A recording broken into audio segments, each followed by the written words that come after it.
Bonjour et bienvenue dans Archi Urbain, l'émission qui vous parle d'architecture et d'urbanisme à Bruxelles. Aujourd'hui, je vais vous présenter Monsieur Ferrière, architecte de son état.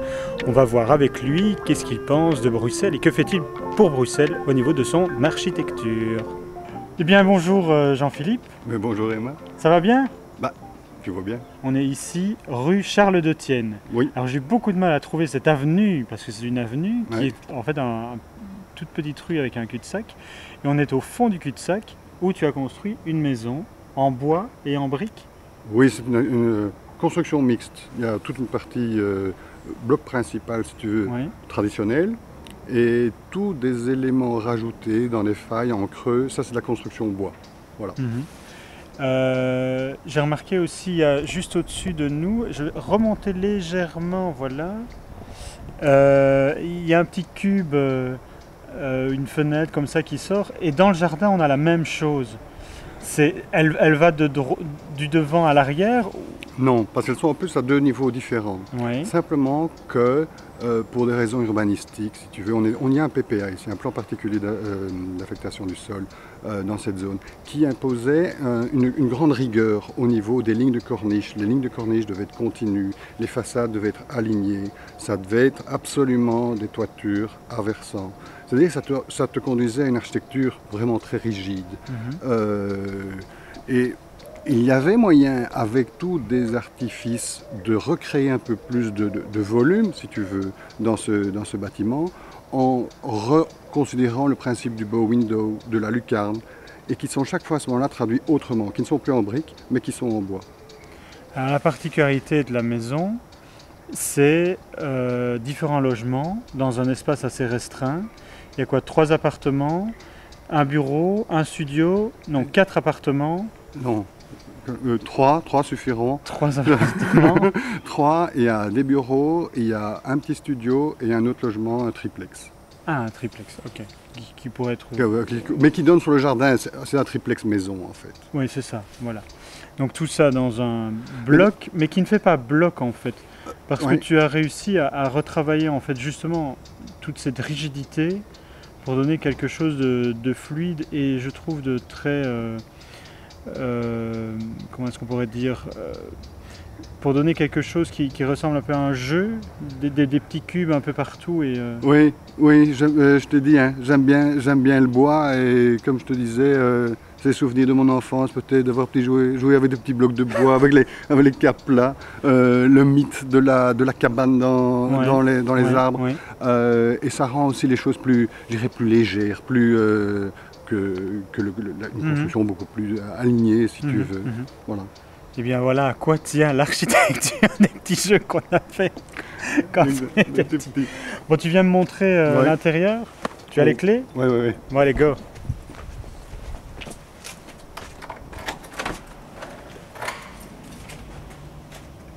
Un morceau de l'atomium. Oui. Par là, en fait, tu arrives, puisqu'en fait, le terrain est en demi-niveau. Il y avait une très forte pente aussi, ça j'ai oublié sur le terrain.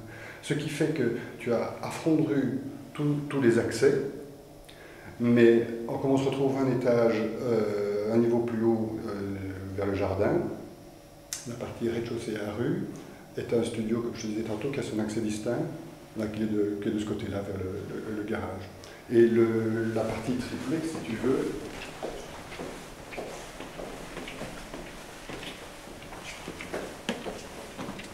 donne vers la partie jardin.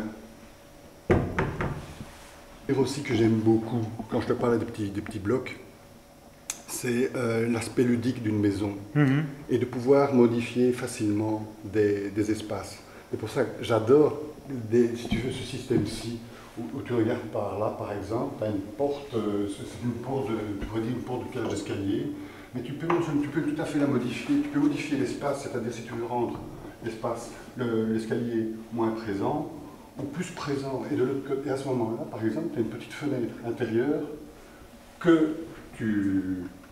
est toujours en permanence ouverte, ou bien alors à ce moment-là, tu peux la masquer pour rendre l'espace de l'autre côté beaucoup plus intime. Ça permet de modifier Et idem pour les genres de panneaux coulissants. Si tu veux, j'aime bien l'architecture japonaise, ce côté où on peut vraiment modifier les espaces, mais il y a ce petit côté, entre guillemets, fragile de l'architecture japonaise. Tu vois, bon, là, je travaille beaucoup plus avec des plus grands panneaux coulissants, tout à fait masqués selon l'envie du moment. Dans le concept d'une architecture, d'une construction beaucoup plus durable, ou solaire passif, si tu veux, il est intéressant de suivre le soleil, et au plus tu vas vers sud-sud-ouest, au plus tu élargis les baies pour avoir un maximum d'ensoleillement et donc d'apport solaire. Avec l'inconvénient aussi, c'est que trop de soleil, tu as le risque de surchauffe, mais que tu peux résoudre comme dans ce cas-ci par exemple, avec un principe de part soleil. Là, au niveau sud, si tu veux, là tu as carrément la terrasse qui empêche le rayonnement direct au niveau des baies. Moi, Jean-Philippe, ce que j'aime bien dans ta maison, c'est vraiment cette grande baie vitrée. De l'extérieur, on a l'impression, on voit en fait à travers, on a l'impression de voir à travers la maison. Du jardin, on a l'impression en fait de voir à travers la maison, et comme elle fait un coin, on voit vraiment, je sais pas, les différentes façades en fait, et un autre côté de la maison. C'est ça que je te disais tantôt, on parlait au niveau d'urbanisme, si tu veux, on est assez rigide dans les alignements, dans les formes, dans le volume, mais lorsqu'on le creuse à gauche et à droite, ça permet d'avoir des doubles vues. Par exemple, à travers du jardin, on peut voir à travers cette grande, depuis le jardin, à travers cette grande baie vitrée, on voit à travers une seconde baie vitrée pour finir ce qui se passe dans la pièce qui est tout à fait opposée. C'est-à-dire qu'il y a des seconds jours. Et ça rend aussi les choses aussi plus ludiques. C'est de se dire, c'est se faire des petits coucous, alors que l'autre est dedans, lui est à l'intérieur, et le troisième, il est nouveau dehors. Non, c'est très ludique, en fait, je trouve. Et agréable à vivre aussi. Ça, oui, je crois.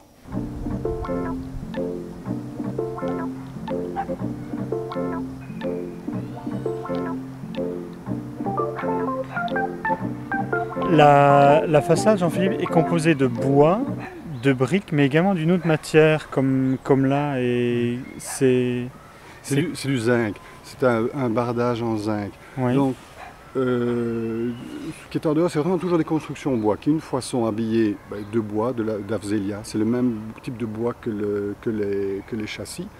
Ici, il est traité. Il est traité pour qu'il reste, si tu veux, qu'il conserve cette couleur-là. Si on le laisse aller, c'est un bois qui pourrait ne pas être traité. Mais à ce moment-là, il va griser. Dans le temps, même noirci. On va voir dans l'autre bâtiment, tu vois, là c'est du cèdre, par contre, qui est non traité, ça devient très gris. Donc ça aurait été pas très heureux avec une brique noire. Et donc on est resté dans les mêmes teintes extérieures, le gris foncé de la brique, le gris du bardage zinc, parce que ça c'est sur une structure bois, donc c'est beaucoup plus léger, et alors les éléments en bois.